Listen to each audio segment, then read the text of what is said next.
Assalamualaikum warahmatullahi wabarakatuh. Perkenalkan, saya Gusti Rahayu, NIM 1904-2008 dari jurusan Ilmu Administrasi Negara Fakultas Ilmu Sosial Universitas Negeri Padang. Pada video kali ini saya akan mempresentasikan materi pertemuan 13 mata kuliah pengembangan organisasi terkait jenis-jenis intervensi dalam pengembangan organisasi. Adapun pokok pembahasan pada video kali ini adalah yang pertama mengenai T-Groups, yang kedua coaching, yang ketiga mentoring, dan yang keempat pengembangan kepemimpinan. Yang pertama T-Groups. T-Groups merupakan sebuah metode perubahan perilaku melalui interaksi kelompok yang tidak terstruktur. Pada metode ini, para anggota akan diajak ke suatu lingkungan yang bebas dan terbuka, di mana mereka dapat membicarakan diri mereka sendiri dan proses-proses interaksi di antara mereka, sembari mendapatkan pengarahan yang ketat dari seorang yang profesional. Tujuan dari kegiatan T-Groups ini adalah untuk meningkatkan kesadaran pelaku terhadap perilaku mereka sendiri dan bagaimana orang lain memandang diri mereka, memiliki kepekaan terhadap perilaku orang lain, dan mendapatkan pemahaman mengenai proses dalam suatu kelompok. Yang kedua, ada coaching. Coaching ini merupakan sebuah kegiatan yang dilakukan untuk membuka potensi seseorang agar memaksimalkan kinerja mereka dalam suatu organisasi.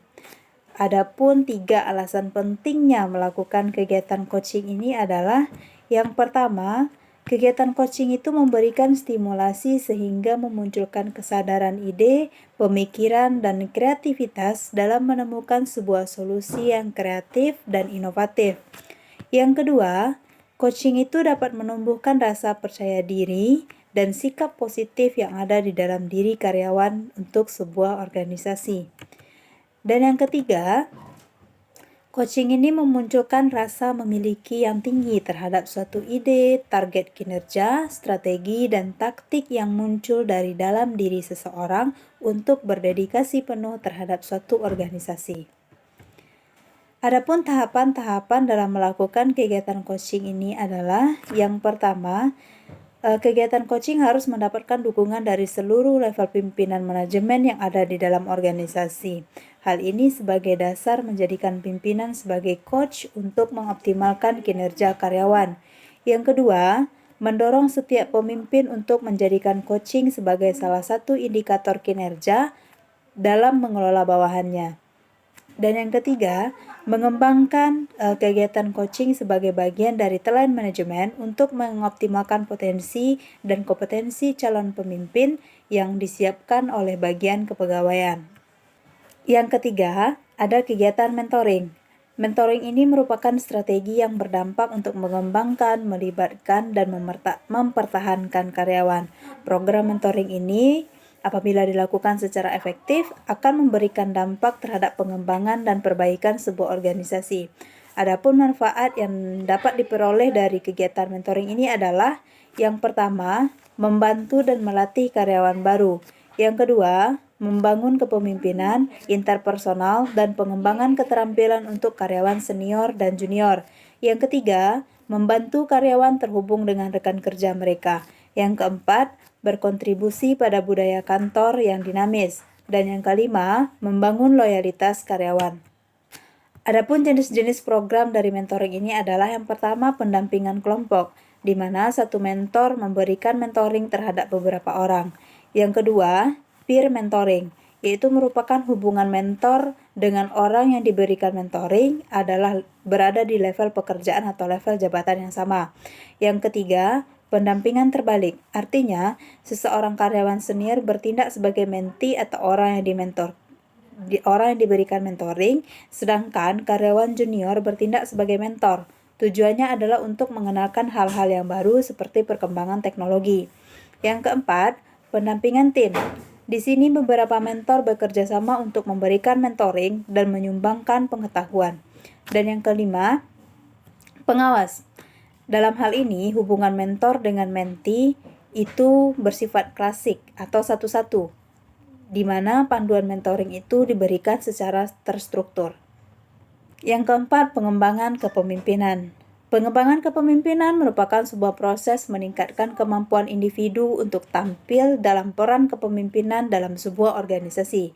Peran kepemimpinan membentuk pelaksanaan rencana organisasi dengan membangun keselarasan, memperoleh mindshare, dan mengembangkan kemampuan orang lain. Kegiatan pengembangan kepemimpinan ini membantu para pemimpin untuk meningkatkan keterampilan, kemampuan, dan kepercayaan diri mereka. Pemimpin sering dibimbing dan dikembangkan melalui penggunaan pembinaan dan pendampingan. Adapun beberapa pendekatan yang digunakan dalam pengembangan kepemimpinan, yaitu yang pertama, pendidikan.